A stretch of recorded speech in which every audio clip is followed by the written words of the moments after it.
Can I? I didn't.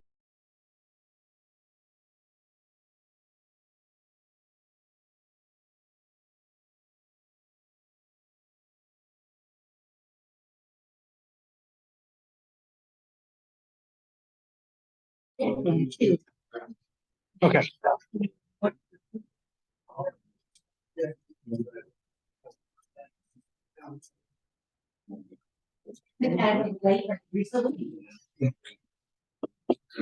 Oh, how's your son doing? In Florida. In Florida. Florida? In Tampa, no? What? He left. He's in. Oh, wow. Yeah. He went across country.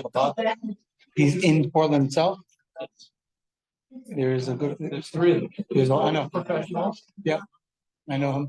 You know them? Yep. And Robert Posner. Yeah, there's one in downtown Portland. Yeah. Where is he? Downtown or he's? So he's on. So I think that's where the Jewish professionals are, no? Right, right, yeah. Right, yeah. It's a scary place to be. Like San Francisco, literally. Gotta be careful. So he's on the other side. Isn't that where the young Jewish professionals come on in? We're gonna find out. I have his number, I'll text him. Okay. Yeah. I called them. Really? It's like the online listing number, like what? Yeah. Really? I know him. I'll ask him. I mean, Mayor Posner. He's free. He's originally from Boston. Really nice guy. So he said he's on the east side of the river. So we'll see how far it is. He lives on the east side. Also, I assume the young Jewish professional crowd is better for him as well. He's a young guy, you know. For sure. I think he'll definitely be comfortable in that crowd. That's also that on his own. And people are not looking to help people, so the more you network, the better. Yeah, so I'm going to connect him either with him or Rabbi Mishalov, and he's downtown. Because I spent a little time there, a little bit, like just like a few days, but I got to know them a little bit. Very nice people. Sorry, I would never hang out on the west side though. Yeah. Sure. I mean, we'll definitely go for it. We'll definitely try that right now, but I don't want to lose too much time either. Okay. All right. Welcome everyone. I'm doing a Zoom because I want it to be recorded. I want to be able to upload it so that way those of few people couldn't make it. They wanted to be able to see it online. Okay, welcome everyone. As the attendance shows, it's obviously a very important topic. It's a topic that I know a lot of us are really trying to figure out what the correct answer is. We're going to talk about some of the claims, the counter arguments, and ultimately, oh, thank you. And ultimately with the final Jewish perspective on our claim to the land of Israel. Now, the reason why that's so important is not just because of what's going on, but sadly, this has been a discussion for the last 75 plus years, mainly since the Holocaust, but as early as the 1800s, about the homeland for the Jewish people. This is a very, very hot topic and a very, very important one as well. But just as an introduction, before we get to all the different claims and reasons for the Jewish claim to the land of Israel, it's important to really give some sort of background to the entire topic in general. So for starters, we're marking about 65 years, no, not 55 years, 50, no, not 55, 56 years since, no, yeah, it's 56 years, since the 6-Day War. And the 6-Day War, I actually am using a slideshow from that course that I actually never really gave over, but it's a very relevant course. And I was looking it over, I was like, this is so critical to what's going on right now because there are so many similarities as to the intentions, the world response, what was happening in 67, probably more than any other war. So we're going to focus a little bit in this lesson about that time in history, as well as previous to the 6-Day War, and obviously today. But just that you know, that's a very, very important thing, that we're going to compare these two times. But just to lay out the few questions we're going to talk about today is, what place does the land of Israel hold in Jewish text, in Jewish history, in our Jewish mind, and in Jewish life? And question 2 is, why is Israel important to us as a nation? I know we all know it's important, but to really get to the bottom of it, we have to really dissect and dig deeper. And we're going to do that over the next 4 weeks into how much it plays a role into Judaism. And why do we need a homeland? So we're going to talk about that today. And finally, the main question of the day is, what is the real claim to the Jewish land of Israel? So if I don't know if I gave everyone books, and if I didn't, my apologies, but if you have books in front of you, we're going to use some of it to go through some text that I find very, very important to understand certain topics. So the first text you'll find is on page 2 of your booklets. I'm pretty sure I printed a few more upstairs, but maybe Leah will bring it down in a few minutes. But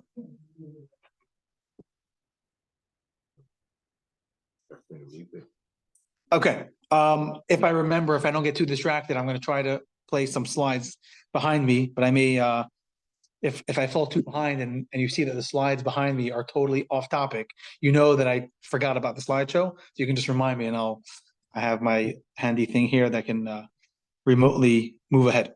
Okay, so text 1 is a quote from Daniel. Daniel was one of the prophets, and I'll tell you a little bit about him in just a moment after we read the text. Typically, the way we do our classes, that I ask, if you're not comfortable, that's totally fine, from people here to read some of the text. And I know some of you don't know each other, so actually, I'll do it very, very quickly, just that everyone knows at the very least your name and where you're from. We'll do it really quickly because I don't want to waste too much time. Paul, you're my first target, so you can let everyone know. Buddy, I'm from Shelton, and I live up the hill about a mile from here. Nice. Okay. And Hi, I'm Carol, and I'm in Stratford at the Senior Community Roanoke Village. very nice. Welcome. I'm Jane, but I'm also from Roanoke. Very nice. Okay. You got Stratford representation. I'm Monica and Adam. We're from Stratford. Very nice. Okay. Welcome. What's your name? Leonti. Oh, Leonti. Yeah. Okay.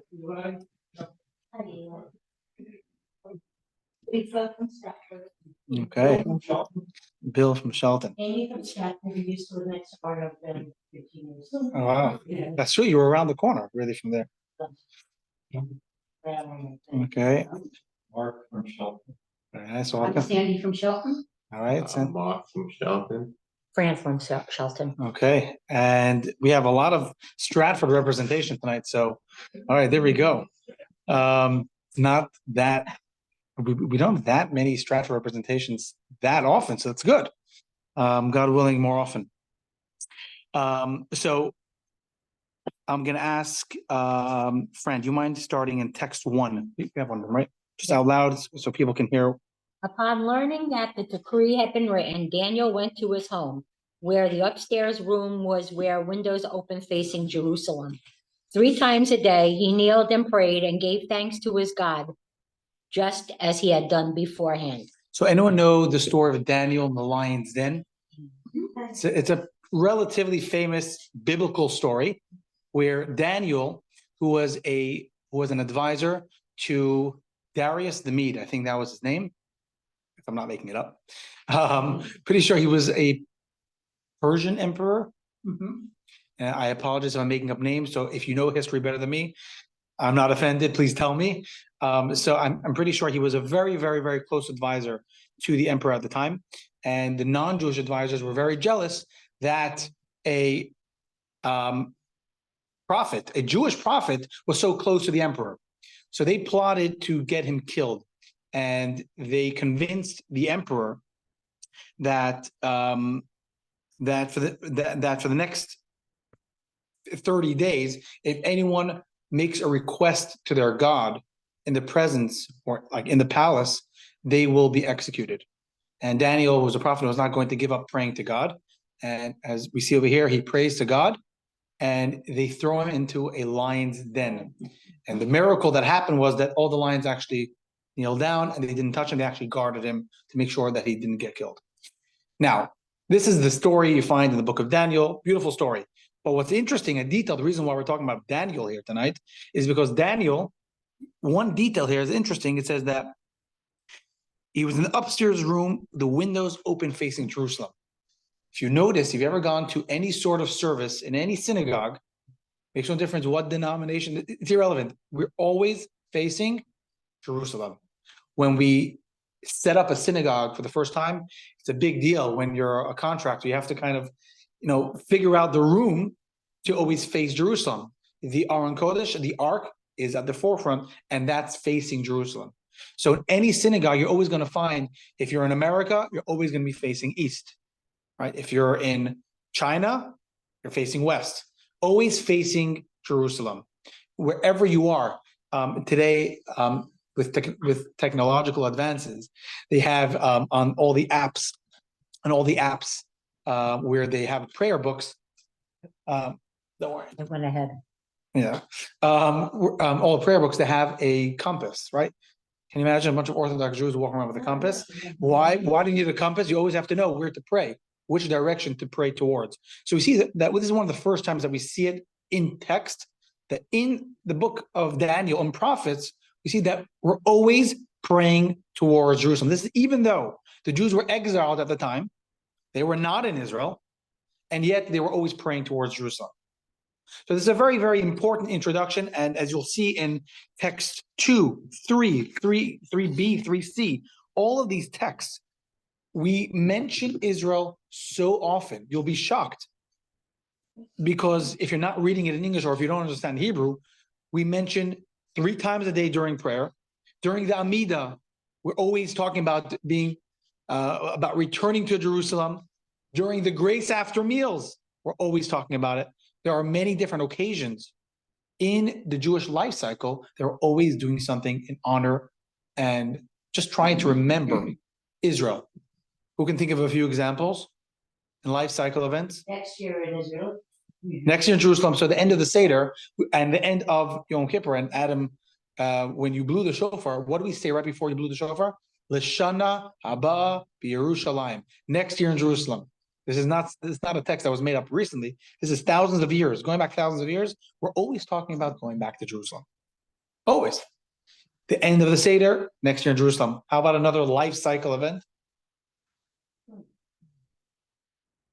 Think of big events in a person's life. Wedding. A wedding. Do you know what we do? Well, besides for the fact that you go to any Jewish, definitely Orthodox, but many, many Jewish weddings, they play songs remembering Zion and Jerusalem. Im lo aleh et Yerushalayim, arosh simchati. These are very, very common songs. Every single chuppah in the entire world, you will find this song being played. Why? Because we're always remembering Jerusalem at our chuppah ceremony. What's a very memorable thing that we do at a chuppah? That the groom does at the end? Why do we break the glass? Because of the destruction of the city. Very good. Reading the temple. Yeah, because of the destruction of the temple. So to remember the destruction at a person's wedding, we're remembering this thing. So at any given occasion, I'll give you one more hint. Something to do, sadly, with death. We also mention Jerusalem. And hopefully you don't know this line too often. What is it? Well, no, Kaddish, we don't talk about it so much. And mourning by a Shiva house. When someone exits a Shiva house, it is customary to tell the mourners, "Hamakom yenachem etchem b'toch shar avei Tzion v'Yerushalayim." In English, may God comfort you among the mourners of Zion and Jerusalem. This also goes back thousands of years. So here we see almost every part of Jewish life. We see this concept of always, always remembering Jerusalem, Zion in our, all over Psalms, literally all over. So that's introduction number one. And by the way, and I'm going to tell you one more secret that you're obviously already aware of, so it's not such a secret, but you realize that even after someone passes, I actually have a few of my own relatives that even though they were full American citizens, they were not Israelis, they all requested to be buried in Israel, in Jerusalem. I would say actually most of my family, my uncles or aunts who got buried, even some of them who were American, got buried in Israel. Mount of Olives, Har Menuchot, I think Mount of, I don't know, Peace. I don't know what the right translation is, or what it's called in English, but thousands upon thousands and thousands of funerals are done every year in Jerusalem and all over Israel. People decide to be buried in Israel, even though they're not from Israel. And this is, you'll see on text 4, page number 8. Are you going there now? Yeah. So why would you want to do that as opposed to spending time there once in a while? That's a great question. No, it's true. Why focus so much on it when someone passes and you don't? So that's actually a very good question. And I strongly encourage anyone who hasn't been to Israel, don't wait till, God forbid, you need to pay for someone's funeral or for, your own, God forbid. But this is an important thing because if you really want to gain an appreciation for anything Israel related, like Paul's saying, most people who end up getting buried in Israel, it's not their first time there. It's usually because they were there already and they love Israel so much that they decide this is where they would like to be buried. So that's not going to happen if you don't go visit. So I strongly encourage, if it takes a few years of savings, that's okay.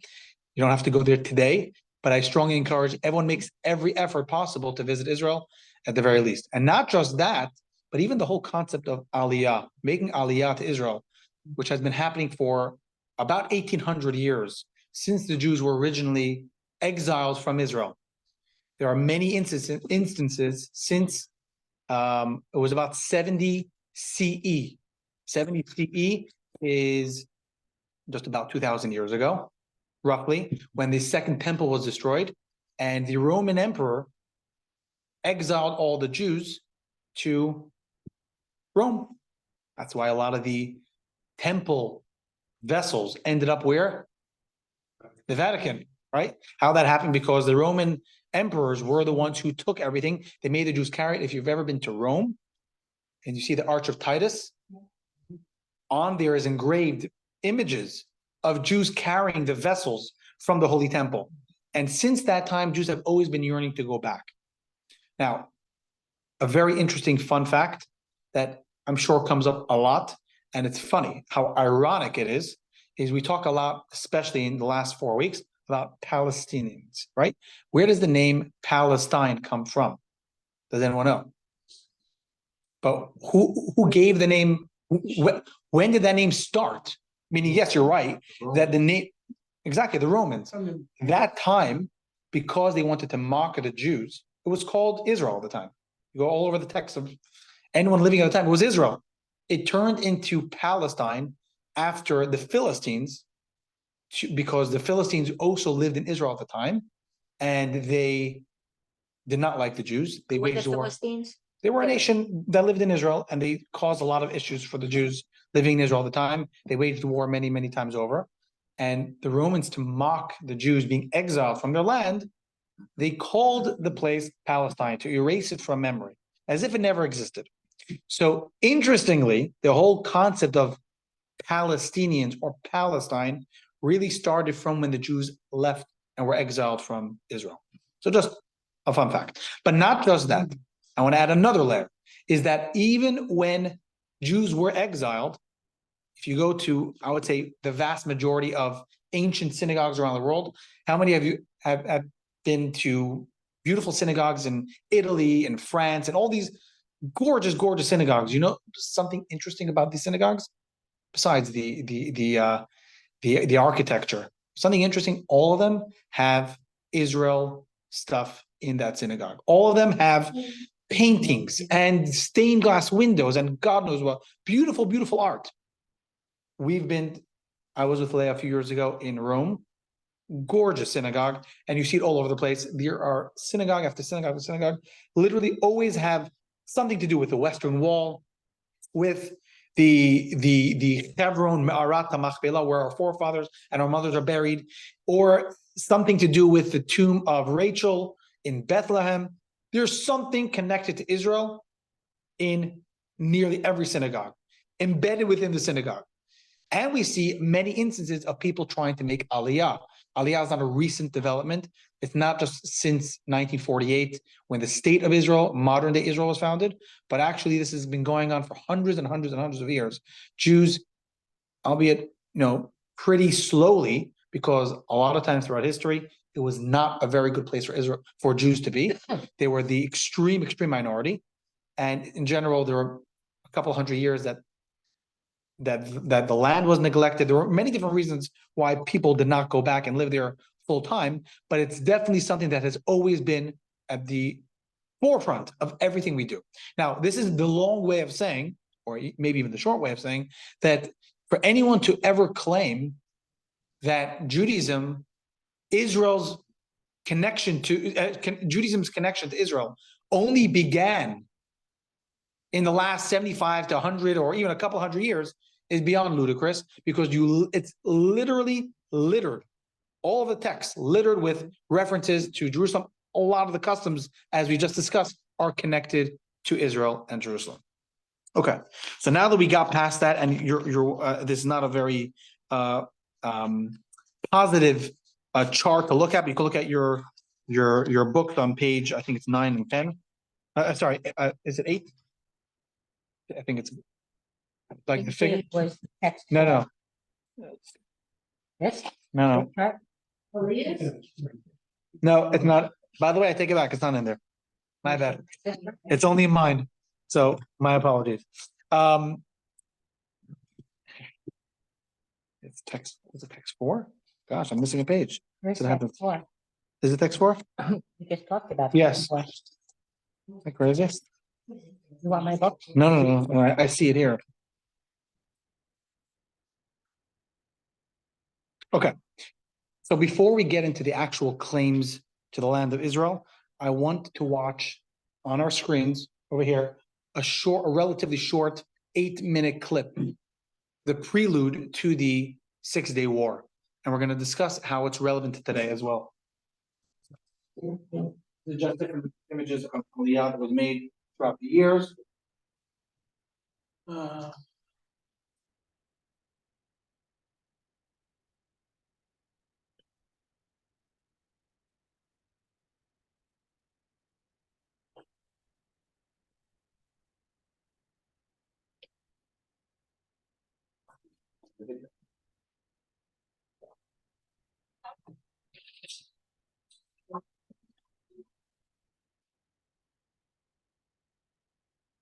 Yeah.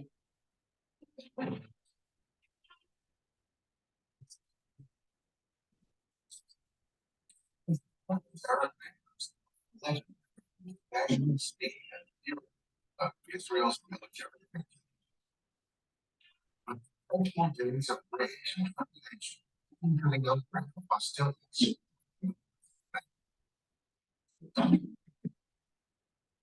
Beyond nations, Israel's the humiliation of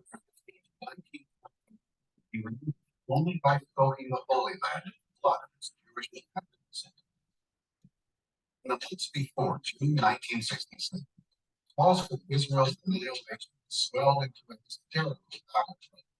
Streets of every Arab country in the Middle East.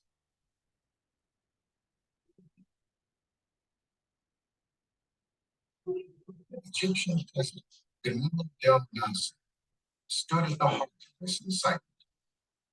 A charismatic leader, the Arab world, Nasser campaigned for Arab unity after the destruction of Israel. His blood-curdling speeches were broadcast to every Arab nation, inflamed its foreign policy. Israel was a precarious sliver of land along Mediterranean sand, barely 12 miles wide at the waist, and dwarfed by colossal foes in every direction. Egypt growled to herself, Jordan menaced her eastern border, and Syria rained mortars onto her north. These three nations commanded formidable standing armies and boasted hundreds of modern tanks, troops, and artillery. Traditional Arab countries were prepared to offer varying degrees of commitment to any war against Israel, ranging from symbolic support to actual pilots, planes, tanks, and troops. Foremost among these were Iraq, Saudi Arabia, Algeria, Kuwait, and Lebanon. Behind these loomed a larger foe, the Soviet Union, which owned and advised many of the Arab governments. Israel leaned on the support of a heavy but half-hearted ally, the United States of America. But President Lyndon B. Johnson, who took office in 1963, mired as he was in the Vietnam War, was more concerned with de-escalating the Cold War than addressing Israel's existential concerns. It was the Soviets who extended a lit match to the Arab powder keg, erupted in the 1967 Six-Day War. On May 13, 1967, the Soviets supplied Egypt with false intelligence, claiming that Israel has mobilized to invade Syria. They urged Egypt to take action, and the first act of aggression, that's forcing Egyptian army to the Sinai Peninsula towards Israel's southern border. The Arab world erupts in euphoric celebrations and calls to slaughter the Jews. Nasser becomes an instant hero. Israel and the UN clarified that Israel has not mobilized against Syria. Nasser responds on May 15 by ordering the UN peacekeeping force that forms a buffer between Egypt and Israel to withdraw from Sinai.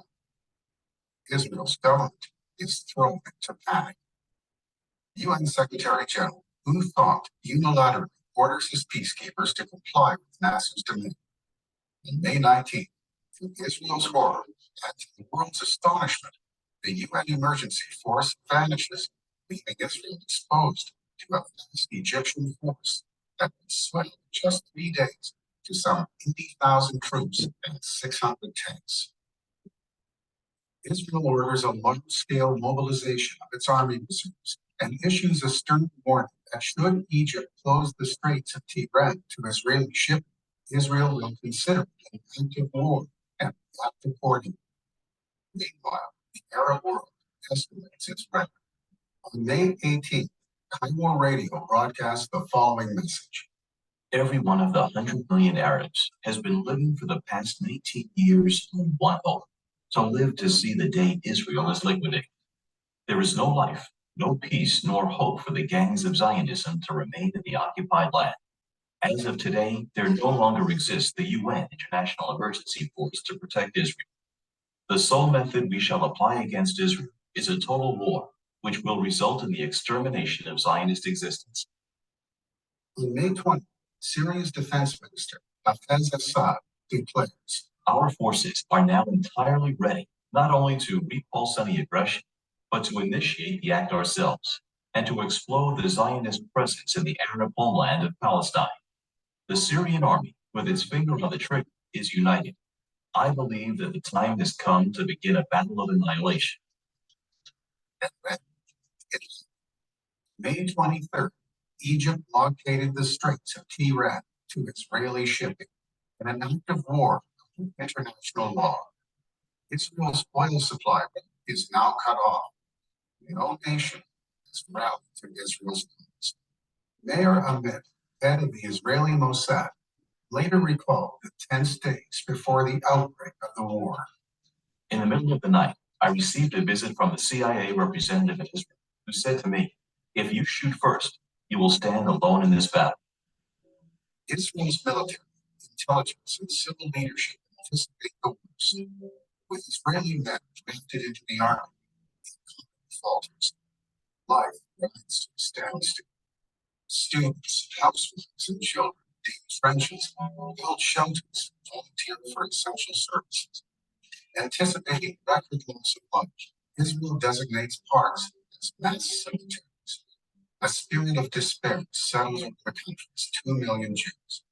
Whisper with dread of a second Holocaust. But Nasser is upbeat. He is ready for war. On May 26th, Nasser addresses the General Council of the International Confederation of Arab Trade Unions. We are ready to enter a general war with Israel. The battle will be a general one, and our basic objective will be to destroy Israel. On May 3rd, King Hussein of Jordan signs a defense treaty with Egypt, placing the Jordanian army under Egyptian command. The Egyptian-Syrian-Jordanian axis is now complete.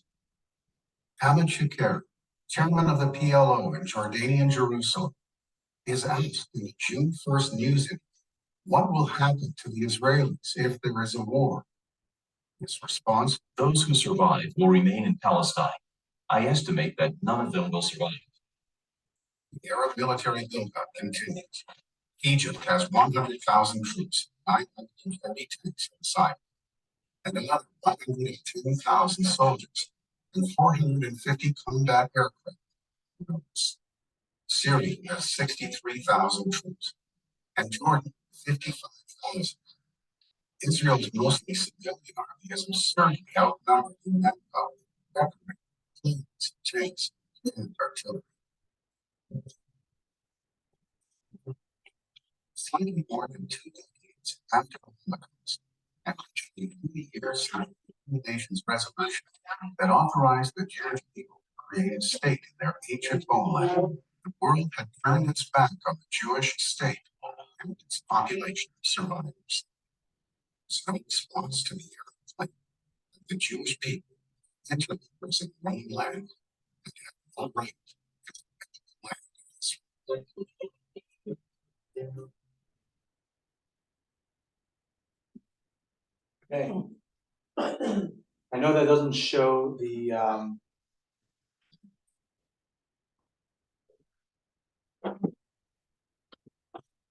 but it doesn't really show the entire end of the story, but we all know, thankfully, that the end of the story was. Oh, I have 2 more for those. No need? Yeah. There we go. If you need another one.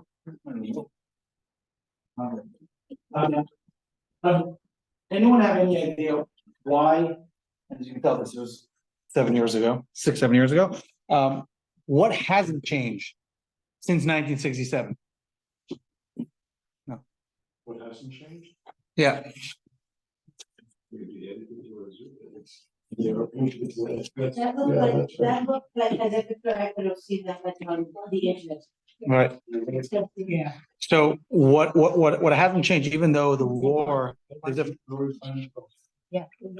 exactly. Yeah, Not just that, but Israel's legitimacy is still being questioned. yeah. Enemies have different names, but their intentions are exactly the same, literally exactly the same. The annihilation of the land of Israel, and the world, insanely enough, you go anywhere on social media or on TV stations, the world is still questioning the need for a homeland, the legitimacy of the homeland, everything. Crazy. 75 years and we're still struggling with the same questions. I saw something in an interview with Paul Meyer, which is never have to read. And in one fact, she said something like.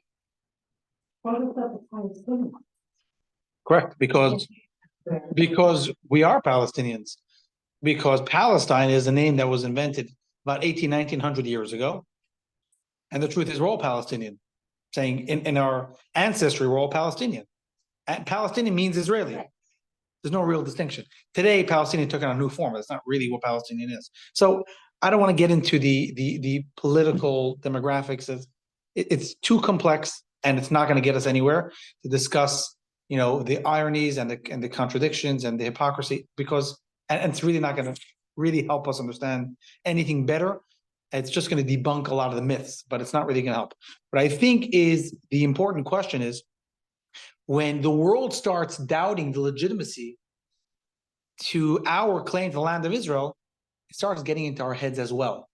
I've seen, personally, Jews joined some of those protests, which is quite amazing to me. But I can't really blame them, because if you're just looking at your social media feed and you're listening to certain commentators, you're listening to certain news stations, it's not that surprising, because you're just being fed that information. And if you don't know the answer as to what our claim is, of course you'll start doubting it as well, because they have pretty good arguments. It sounds like very legitimate arguments, right? So we're going to go through today is a few of the narratives. It's going to be the historical argument, the survival, and the last one is, we'll find out on the screen.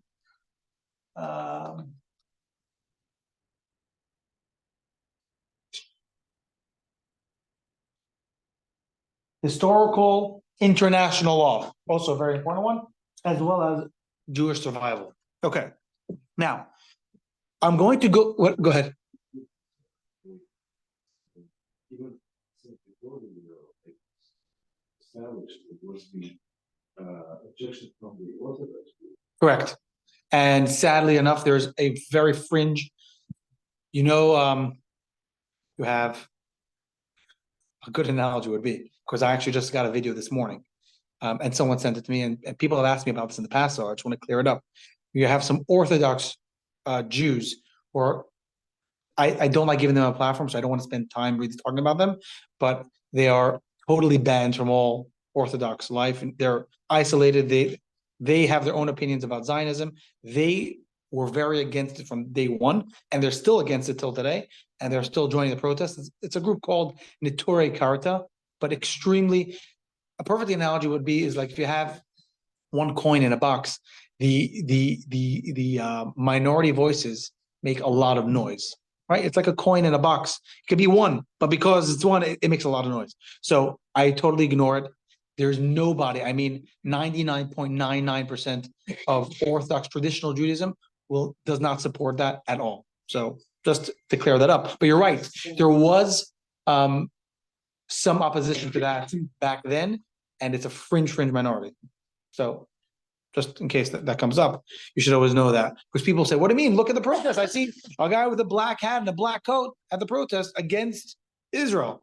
And that's the sad thing about this, that they show up. So I don't want to give them too much attention, to be honest, because that's not the opinion at all of Torah, of Judaism, or anything like that. So the last part of the introduction finally is that the counter arguments that we're going to talk about today, I'm not saying that they're good or not good counter arguments. I'm just putting them out there just to show the potential flaw of relying just on those narratives. So the first one is the historical one, right? We kind of touched upon this. If you look at text 6 on page 10, I'm going to just jump around. Bill, you want to read text 6? Okay, good. Simon answered. Antiochus' messenger. And said to him, it is not a foreign land that we are conquered, neither is it the possession of others over which we rule. It is the heritage of our ancestors, which was for some time unjustly conquered. We plead upon obtaining the power to do so and restore it to ourselves. So any serious and honest historian will never ever say that Jews were not in Israel for the last 3,800, 900 years. It's a fact. And that's proven with archaeology, with many different facts that Jews have been around there for many centuries. Way before the invention of the massive world religions of Christianity and Islam, Israel has been there for centuries before them. That's a fact. And even when Jews were exiled, we mentioned this before, even when Jews were not around, there always remained a small fraction of Jews, again, small, even at times a few thousand Jews in the entire Israel. But it was never a time, even during exile, that there were no Jews at all. Now, it is such an important part to our history, is that if you look at text 9, and by the way, you can look at figure 1.2, which is the timeline of Jewish presence in Israel, you'll see that There's the temple period, the Jewish sovereignty period, non-Jewish sovereignty period. There are always Jews in every single kingdom, starting with Abraham, Joshua, the Hashmonaim, which is the story of Hanukkah, the Bar Kokhba revolt, the Romans and the Byzantines. Literally every single time there were Jews at the time in Israel. I actually heard of a Jewish family who lives in the Upper Galilee in Israel, who traces their heritage back in Israel, meaning they never left Israel for dozens and dozens of generations. There aren't that many families in Israel today like that, but they're one of the few families that actually have Israel blood for the last like 1,500 years or so. Anyhow, this argument of our historical connection to the land of Israel was invoked in the Declaration of Independence. As you see, text 7a. Monica, do you mind reading on page 12? This was invoked in the Declaration of Independence of the State of Israel and was announced in during that ceremony by David Ben-Gurion. Here their spiritual, religious, and political identity was shaped. Here they first attained statehood, created cultural values of national and universal significance, and gave to the world the eternal book of books. After being forcibly exiled from the land, the people kept faith with it throughout their dispersion and never ceased to pray and hope for their return to it and for the restoration in it of their political freedom. In 1897, at the summons of the spiritual father of the Jewish state, Theodor Herzl, the first Zionist Congress convened and proclaimed the right of the Jewish people to national rebirth in its own country. So this is actually part of the Declaration of Independence. But even though Jews were historically connected and lived in Israel for the last 3,000+ years, there are some counter arguments to this claim, which is, or if anyone can think of, what would be a lot of the people's responses that hate Israel to this conversation? If it's all about our historical connection, what are some counter arguments that you can think of to the historical perspective, the historical claim to the land of Israel for the Jews? Anyone? That they left, Okay, and therefore? that it doesn't belong to them anymore. So you're saying just because you ruled it once, who Yeah. says you get to have it back? Yeah. Do the Dutch or the Native Americans get to take back New York one day? Right? Meaning, I'm sure some Native Americans may think so, but does that really give them the right? Do the Greeks get to claim Egypt back? They used to rule Egypt many hundreds of years before the Muslims did. Do they get to take it back now that they're back, if they ever come back as a nation of Greeks? Right? So that's a little bit of a flaw in only relying on a historical connection to the land of Israel. Now, again, I'm not saying that these aren't good answers to the counter arguments, but you understand why it's a little bit shaky. If you were to say, what do you mean Jews have always lived there? Okay, and therefore what? Native Americans have lived in America for God knows how many years. Is it theirs? I don't know, depends who you ask, but it belongs to America today. Any nation in the world, really any nation in the world, has been conquered at some point in history. Does that mean that the previous nation can come back and now say, oh, it's ours? Right? What do you think, Evan? I was gonna say, but no other nation on the planet is told by God Right. that this is. Okay, so we'll get to that. No, very good. No, that's a crucial part we're going to talk about. The next part that we're going to, oh, that's right. No. I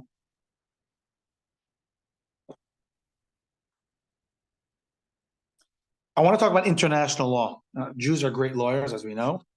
And the founders of the modern day Israel went to great lengths to make sure that everything that was done in 1947, 1948, 1949 were rooted in international law, and the consensus within the international law world was really accepted. They went as far as they can to make sure that that is never an issue. So the first time it actually happened, for those of you who know some history, I'll give you a very brief history lesson. It goes back 105 years ago, last week, as of last, I think it was November 2nd, where Lord James Arthur Balfour wrote a letter to, oh gosh, I'm forgetting his name. I'm trying to teach you a history lesson. I don't even know his name. I forgot who it was in the UK, in Britain. And he basically wrote that the Majesty has a favorable view of establishing a homeland for the Jewish people in the state of Palestine. Okay, this is 1917, November of 1917. And it's famously called the Balfour Declaration. If you ever see the Balfour Declaration, this is really what it was. And why did it happen then? So just again, some context in history is the Ottoman Empire ruled Israel for about 400 years, from the early 1500s to the early 1900s. And during World War I, they were defeated, the Ottoman Empire, and they lost control over the land of Israel, which is called Palestine at the time. And there was a important convention, important meetings, who would control the lands that the Ottoman Empire controlled up until that point. Israel, Palestine, was given to the British to control, along with other parts of the region. And therefore, it was always called a British Mandate, British Palestine, but they controlled it up until the founding of the state of Israel in 1948. So that's a very, very important part of history. But since 1917, it's the first, yeah, go ahead. I don't mean to labor this. You talked about how videos and TikTok and things today are trying to influence it. Yep. With the revisionist history. Mm-hmm. This very subject matter is being used by the pro-Hamas or the Arab sympathizers now in the world. Say that for years or for hundreds of thousands of years, right, you know, the Jews been expelled from every place. Right. And they're now using the Balfour Declaration as a means to say, oh, you think you wanted to give the Jews this? No, they wanted them out of England. Right. You know? So they're now, you know, creating new history to, you know, support the non-association. There's always a way to twist it. If you ever need to twist it, trust TikTok. They'll find a way to twist it. Yeah, and that's why, by the way, because you mentioned things like TikTok, the younger generation, they just did a poll, which is probably probably the worst poll that I've seen in recent history, where right after October 7th, I think the week after October 7th, they did a poll of different ages who they support, Israel or Hamas. It wasn't Israel or Palestine, Israel or Hamas. Very important. And I think for those of you who are older, thank you for holding down the fort. I think over the age of like 50 or 60, God forbid, 50 is not old. Sorry, it's not old. But in the context of this conversation, it's not old. Even 80 is not old. It's young. But in the context of this conversation is that the older the person got, the more pro-Israel they were. The younger they got, the more pro-Hamas. A staggering 48% of 18 to 24-year-olds were more pro-Hamas than pro-Israel. Both, right? So part, I didn't want to get into this conversation too much, but a big part of it is social media. Huge part of it, actually. And they're being fed a lot of these historians, self-made historians on TikTok and Instagram and Twitter and God knows where. They are promoting these types of twisted truths. This is, by the way, till 1947, this was never even disputed. Like, you don't even counter argue that was a fact. And now they're saying why, and yeah. And by the way, and the only truth about what you said is that Jews were expelled because they were hated. And even though throughout history, and we're going to talk about this a little bit as well, in the next argument about the homeland and the survival aspect, Jews were expelled time and time again. Insanely, it's not even normal how one nation was kicked out over and over again from many countries that they were in. Okay, so we'll get to that in a second, but the next part was the United Nations, the UN, which take it with a grain of salt, because I'll explain in a minute why I'm saying that, not just for the last few years, but especially what they said last week. But the founding fathers of the modern day Israel went to great lengths to make sure that the United Nations had a very broad consensus supporting Israel. And lo and behold, actually they supported. Till 1949, they weren't officially part of the UN. It was originally called, I think, the League of Nations. League of Nations. So from 1917, the League of Nations started then, and Israel was the need for a Jewish homeland was recognized by the League of Nations. But until 1949, Israel never had its own voice within the United Nations. Now, even within the text of the Declaration of Independence, I think it's a very important. We're going to try to do this quickly. Paul, you mind reading text 7b on page 13? This is recognized as the Balfour Declaration, 2nd November 1917, reaffirmed the mandate of the League of Nations, which in particular gave international sanction to the historic connection between the Jewish people and the land of Israel, and to the right of the Jewish people to rebuild its national home. On the 29th November 1947, the United Nations General Assembly passed a resolution calling for the establishment of a Jewish state in the land of Israel. The General Assembly required the inhabitants of the land of Israel to take such steps as were necessary on their part for the implementation of that resolution. This recognition by the United Nations of the right of the Jewish people to establish their state is irrevocable. Right. So here we see that we have a very strong international law argument. The state of Israel stands on very firm ground, legal ground under international law. We see the Balfour Declaration as well as the UN Partition Plan. Now, what's the counter argument that you can think of? Because this comes up a lot, I see, especially among scholars. What is it? Okay, no, I'm saying, but what they promised was a partition plan, meaning they supported the two-state solution, which actually is more than just a two-state solution, because the vast majority was given to Jordan. And yeah, I'm saying, but they definitely promised it, part of it to Palestinians at the time. So that is one flaw in just relying on legal international law. Another big flaw is, anyone can think? If our entire basis for our claim to the land of Israel is about international law and the UN supporting it, then let me ask you a question. Last week, if you saw the news, the UN general, I forgot his name, but the UN general said things that I don't even want to repeat about Israel.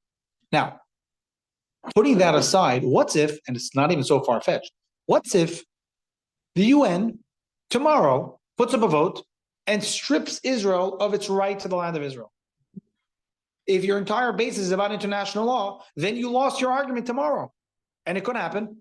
I wouldn't put it past the UN. UN is so anti-biased, so biased against Israel. I would not put it past them. So we can't rely just on international law. And like Leonti mentioned, even the UN partition plan, it was only a sliver of today's Israel was given to Israel. Very small part of it. So relying, we see, just on the historical connection and even the international law foundation are both problematic. And again, there are answers to these things, but I'm just trying to show how relying just on these answers is also a problem. The final answer before we get to the answer is also something mentioned a lot today with what's going on in the world, is the survival argument, right? We need Israel to survive. After what happened in the Holocaust, the atrocities that happened then, the never again, the foundation of the modern day Israel was meant to prevent that.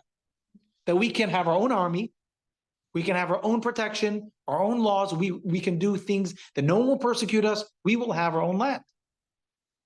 And it's a crucial part of our survival. And it's mentioned a lot, and it's true, we do need it for our survival. But what's a counter argument to that as well? We were here before, there's Israel as well. So I actually heard it recently in one of the interviews of can't remember which country it is, and it actually sounds pretty convincing. The Arabs say, okay, you're saying why you need Israel. Why should I give you Israel? I have to pay for the Europeans' mistake and the Europeans' atrocities in 1940s? You're only explaining why you need Israel for survival. And the more important counter argument is, then why Israel? Pick anywhere in the world. It actually came up in one of the Zionist conventions to establish Israel in Uganda. Right? Someone's going to bother you there. It's hot, very hot, but no one's gonna bother you in Uganda. Yes, they were, and ultimately they were all rejected. But actually, some even religious people really did feel that if it's about survival, who cares where? Just go and get a place you can survive, right? By the way, on that note, there were times in history where Jews were given a sliver of land. Birobidzhan is one of the more famous ones.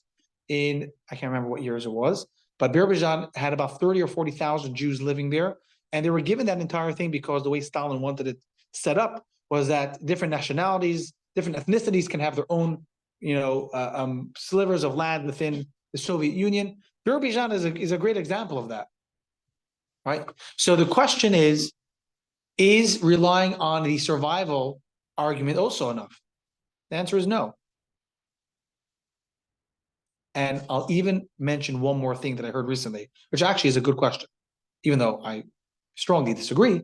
But if you rely on the fact that it has to be there for our survival, isn't it more scary that all Jews would be in the same country? Right? It's actually a little scary to have everyone in one place, because if God forbid there's a nuclear bomb that lands in Israel, should never ever happen, obviously. If that happens, if you have all Jews there, you wipe out the entire Jewish nation. Right? So people argue that it's unhealthy to have everyone in one place. So yes, we need a homeland, but maybe it's actually better for the Jewish nation's survival to be spread out. So again, I'm saying in a very convincing ways, obviously, or at least I'm trying to, but the counter arguments do show a lot of the flaws in relying on these things. Now, we're running out of time, so I do want to move ahead. A very, very important, I know it may seem like totally off topic, but it's far from it. This is a quote from Rashi, probably the most often quoted Rashi in the entire Torah. What's Rashi? Rashi is the most famous and accepted commentary in the entire Torah. If anyone, talking about a 5-year-old to an 85-year-old to a 90-year-old wants to understand basic understanding of Torah, the first place they'll look will always be Rashi. In nearly every Chumash printing, Torah printing, you'll find the Rashi, it's a different font, that you'll find the Rashi commentary on there. Now, this is the first Rashi in the entire Torah. It says, the first line, in the beginning, God created, the first verse, the heavens and the earth. Rashi says, wait a second, I have a question. A very important question. His question is, if Torah is a book of laws, what are you starting with a storybook? Creation, 6 days of creation. It almost sounds like a soap opera. You open a whole 6 days of creation, and there's stories, and the Medrash gives even more story. That's what Torah is for. Torah is a book of laws, of mitzvahs. Start with the first mitzvah. The first mitzvah was a mitzvah that was given right after the Jews were made into the Jewish nation, when they were taken out of Egypt. Start with that. Giving you the history of the Jews. It's not a history book. Rashi has a very good question. What does Rashi say? It's almost as if Rashi was sitting here watching BBC today. Watch. So let's read text 8. Leon, do you have the book or no? Text 8 on page 15.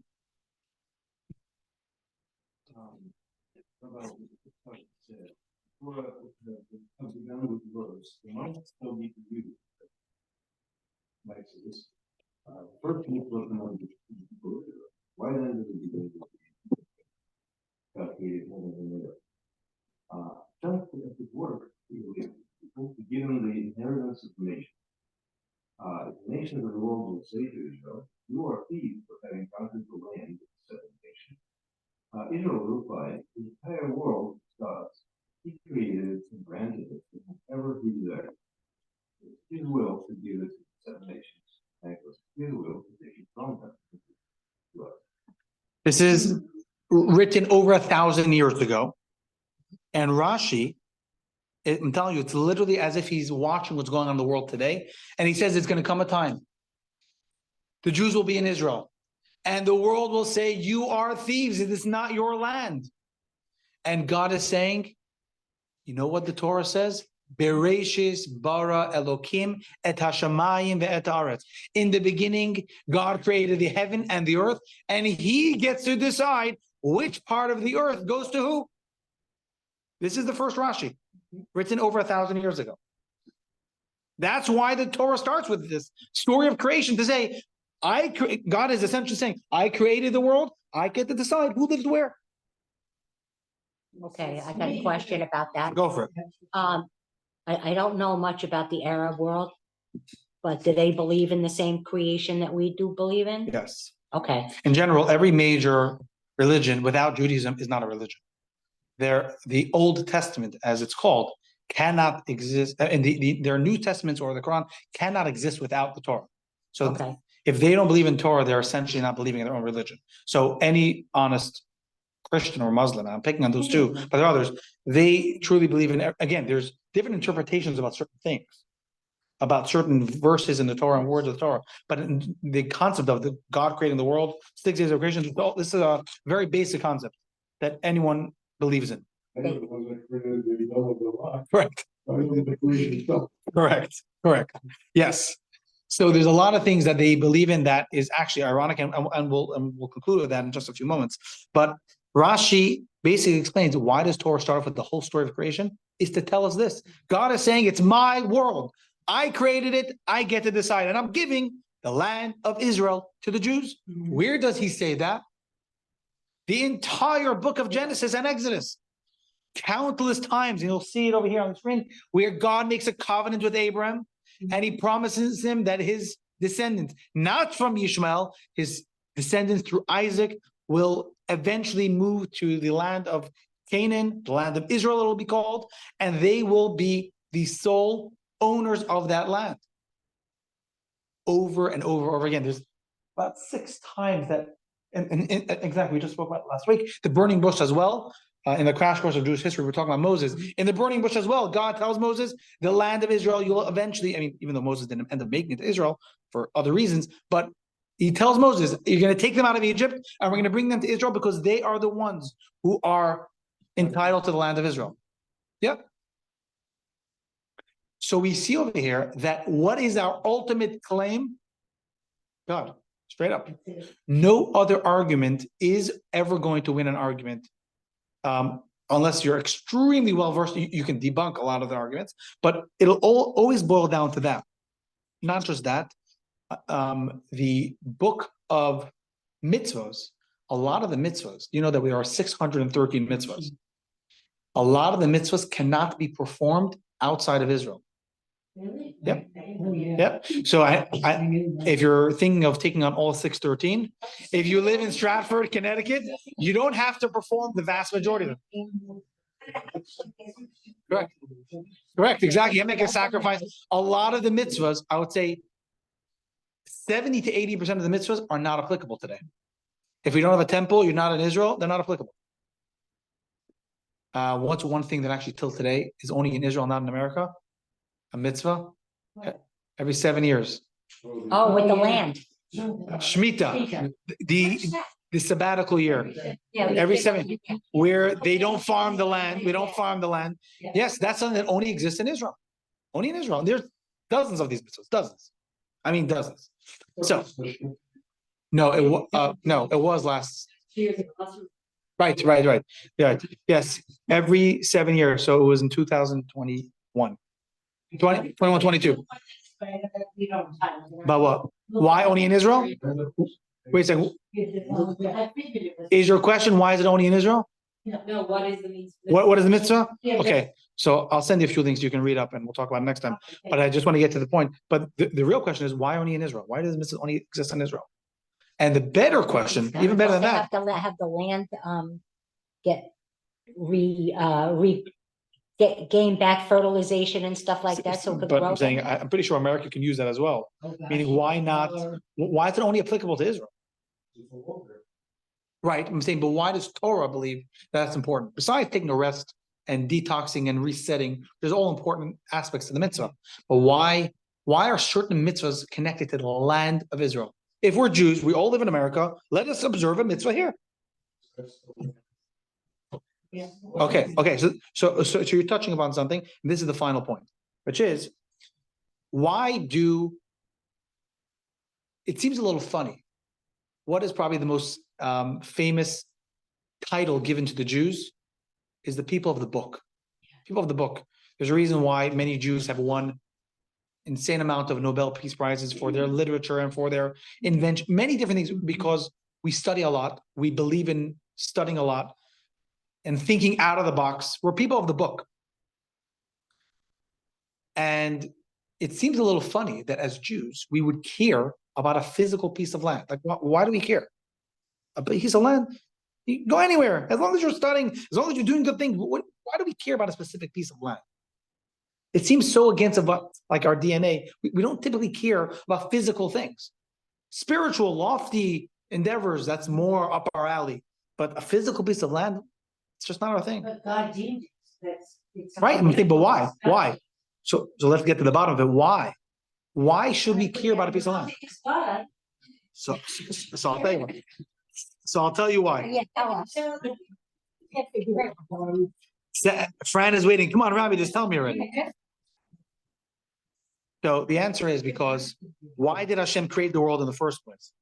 Hashem created the world in the first place so that we can take the physical world and make it holy.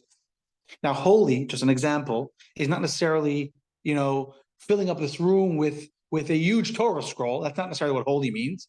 Holy can even mean when I opened this can of seltzer, I made a blessing. I transformed this can of seltzer into a holy object because I took it, I made a bracha, I made a blessing. I thank God for this can of seltzer. I eat a cookie. Yes, probably going to eat the cookie because it tastes good, but you can still make it holy, not just by a blessing. The intention, what comes out of it. Now that I feel good, I'll be in a good mood. I'll be in a good mood. Leah will be happy, right? If Leah will be happy, my kids will be happy. Happy wife, happy life, right? Meaning, there's so many ways to make whatever we do holy. When we sleep, if you're trying to sleep off something, it shouldn't just be because you want to sleep, right? As we get older, these things matter less. But I'm saying, even as a teenager, if you're just sleeping just because, that's just wasting your time. You can make sleep holy. So you can feel reinvigorated, that you can have a good day. You can feel rested. We all know how much better we perform when we're rested. That's called making it holy. Transforming everything we do into something holy, right? Now that we know that, Hashem chose a specific physical land in the world that should be the model for how we live our lives and how we can transform the world into something from mundane to holy. Israel. He chose Israel as his model, as the role model. We are meant to take the land of Israel and make it a holy place.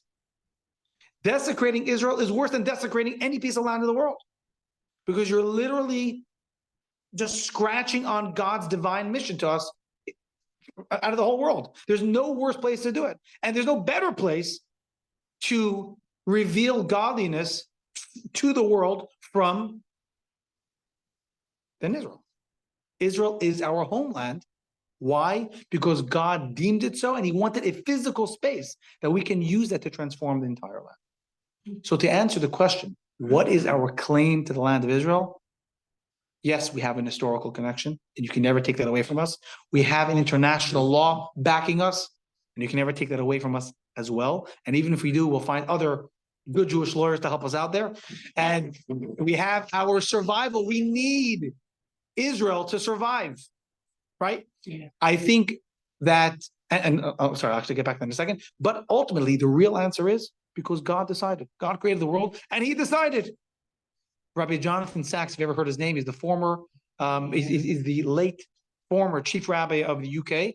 He said it perfectly. He says, tell the Arab who's fighting you, you look at the Torah. The Torah itself is telling you that God created the world, and he is the only real, he has the only say in the matter.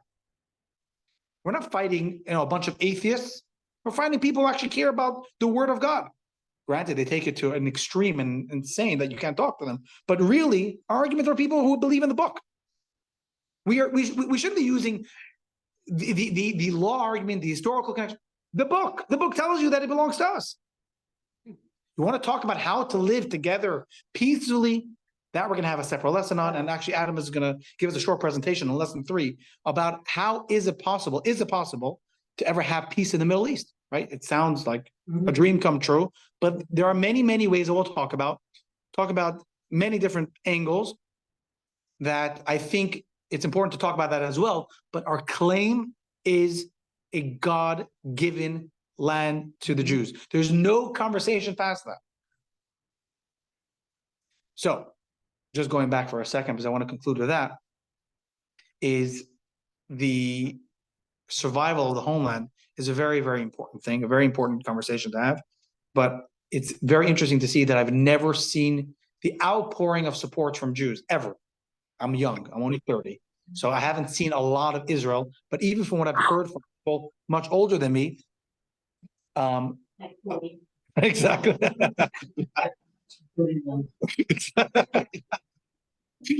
Even what I heard from people, the outpouring of support of people coming out of the woodworks, literally, to support Israel is unbelievable. Is unbelievable. You don't hear about them a lot. You hear more of the negative things because that's what social media does best. They amplify the negativity. But I have seen people who I've never heard a word about Israel from them talking about Israel as if like it was always on their hearts. And it is. It always was. Because we know deep down we need it for our survival. We cannot let the arguments get to us. That's why we get so frustrated when we see all these, stupid, idiotic social media posts sometimes, because we know that like the answer is always going to boil down to our claim connected to the Torah. Next week, we're going to do the same time, same place. We're going to discuss, which is something that has become sadly too much at the forefront of anti-Zionism, right? You hear a lot of anti-Zionists claiming we are not anti-Semites, right? We're not anti-Semites, we're just anti-Zionists. I think the last month things have changed a little bit, or not just a little bit, a lot of it, to show how a lot of anti-Zionism is just another cover for anti-Semitism. And what can we do about it? What is at the root of anti-Zionism and anti-Semitism? That's next week's class. 7 to 8. Of course. And sorry, Fran, just 1 second. I do want to say thank you to